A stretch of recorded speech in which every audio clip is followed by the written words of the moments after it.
Gates, du geek au philanthrope. Bien avant d'être l'un des plus grands philanthropes de l'histoire, il était un jeune prodige capable de hacker son propre lycée pour se retrouver dans la classe des filles qui lui plaisaient. Découvrez comment Bill Gates est passé du statut de geek visionnaire à celui d'architecte d'un empire technologique. Né en 1955 à Seattle, Bill n'est pas un enfant comme les autres. À 13 ans, il passe ses nuits à coder sur un terminal informatique financé par des parents d'élèves de son école. Ici, vous êtes à Lakeside School. C'est dans cet établissement que Bill Gates a passé ses années de collège et de lycée. Fred Wright l'a bien connu. C'était son prof de maths. Mais surtout, celui qui lui a fait découvrir un univers alors inconnu du grand public, l'informatique. Lakeside School est alors une des premières écoles du monde équipée d'un ordinateur. Voilà à quoi cela ressemble à l'époque. Un ensemble d'énormes machines qui remplit une pièce entière. En cette fin des années 60, l'ordinateur ne sert encore qu'à effectuer de savants calculs statistiques. The school scheduling. It was a very nice position to be in. And how did you make that work to your advantage?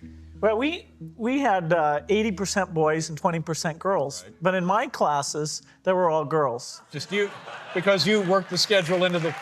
There you go. Avec son ami Paul Allen, ils fondent Lakeside Programmer Group. Ils gagnent leur premier argent en optimisant le système de trafic routier de la ville. En 1975, il prend le risque de sa vie. Il abandonne Harvard pour fonder Microsoft. Ça, c'est l'une des choses les plus précieuses que je possède. Voilà la photo de ce que j'appelle le gang Microsoft, mon gang. Ce sont mes garçons.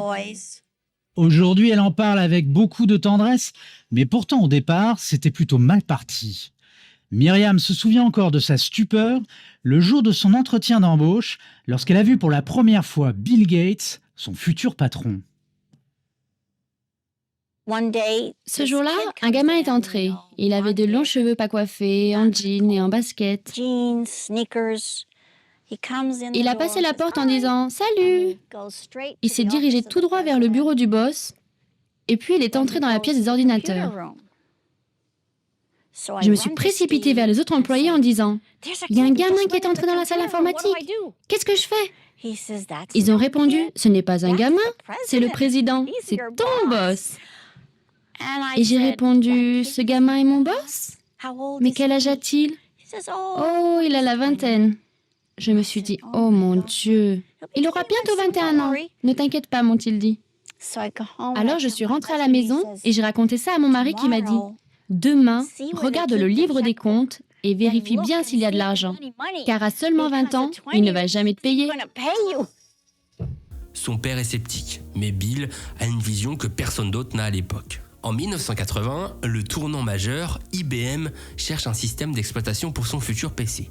Le coup de maître de Gates, il achète un système inexistant, le KDOS, et le peaufine et le vend à IBM sous le nom MS-DOS. Mais surtout, il refuse de vendre l'exclusivité à IBM. Il garde les droits de vendre son logiciel à d'autres constructeurs. C'est ici que sa fortune se bâtit. Il devient le piège obligatoire de l'informatique mondiale. Dans les années 90, Bill Gates est perçu comme un leader impitoyable. Il veut écraser tout concurrent, notamment Netscape avec Internet Explorer. En 1998, le gouvernement américain poursuit Microsoft pour monopole. Bill Gates subit des interrogatoires fleuris où il apparaît arrogamment et évasif. Sous l'influence de sa femme à l'époque, Melinda, et de son ami Warren Buffett, Bill change de trajectoire. En 2000, il crée la fondation Bill et Melinda Gates. Il ne veut plus seulement vendre des logiciels, il veut résoudre des problèmes les plus difficiles du monde. Il s'attaque à la polio, au paludisme, au manque d'assainissement. Il investit des milliards dans la recherche sur des toilettes écologiques et des vaccins. Aujourd'hui, Gates est un auteur et un conférencier majeur pour le climat et l'intelligence artificielle. Bien qu'il ne soit plus à la tête de Microsoft, sa méthode reste la même. Analyser les données, tester des solutions et passer à l'échelle mondiale.